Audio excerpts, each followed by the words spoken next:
CapeCast.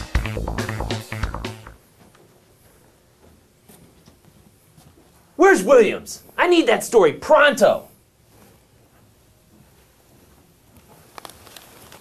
Welcome to CapeCast. As you can see, camouflage can be very beneficial to survival.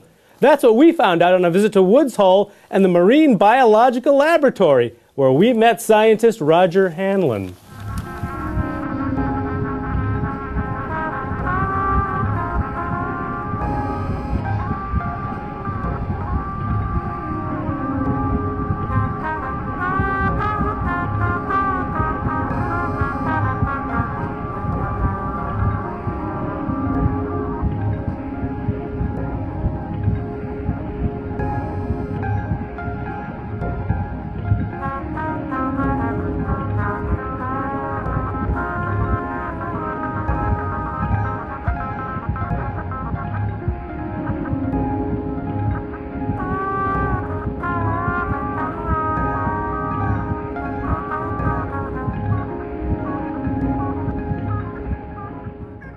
Well, I guess the only thing constant in the world is change. And when it comes to change, nothing changes appearance faster than cephalopods.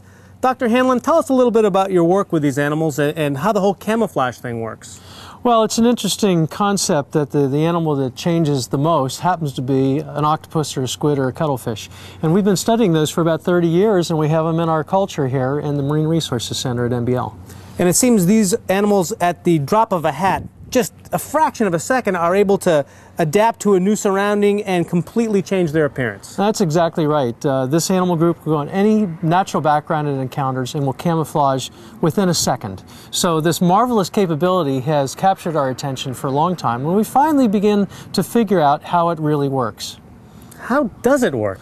Well, the magic is that this animal will look at a complex visual scene, whether it's a coral reef or an area here off Monomoy on Cape Cod. It will look at that visual surrounds, assess it very, very quickly, and turn on the right pattern type for camouflage. And part of the secret is that there are only 3 camouflage pattern templates that they use to hide from predators. And there's a lot of variation in each one. So if you only have 3 choices to make, you can make it quickly.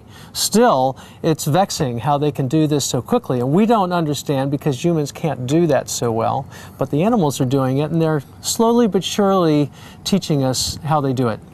What are some of the things that could come out of this research that could be adapted to human use or what we could do with it?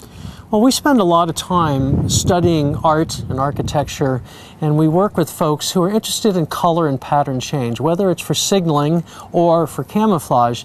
If you learn how the skin produces these different colors and patterns, you can translate that to a lot of ways. And in industry, for example, or NASA with their spacecraft, trying to keep things cool or warm in solar radiation, you could change your pattern to absorb more solar radiation or reflect more. Something as simple as that could come out of understanding how these animals regulate the pigments and reflectors in their skin. There seems to be a thrill to this stuff too. This is an exciting animal doing exciting, beautiful, colorful stuff.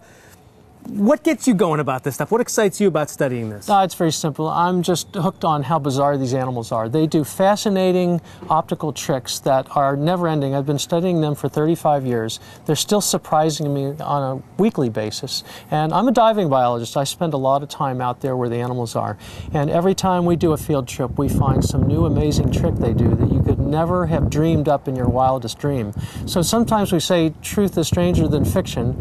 If you think about camouflage in Hollywood, it's Harry Potter and the Invisible Cloak. Here, if I tell you how this animal works, like we've done today, you realize that you could not have dreamed up a story this strange, but that's how it really works. So we're still learning. I feel like we're on the beginning end of the learning curve, trying to understand this marvelous dynamic system. To learn more about Roger Hanlon's work, check out his webpage at the address below.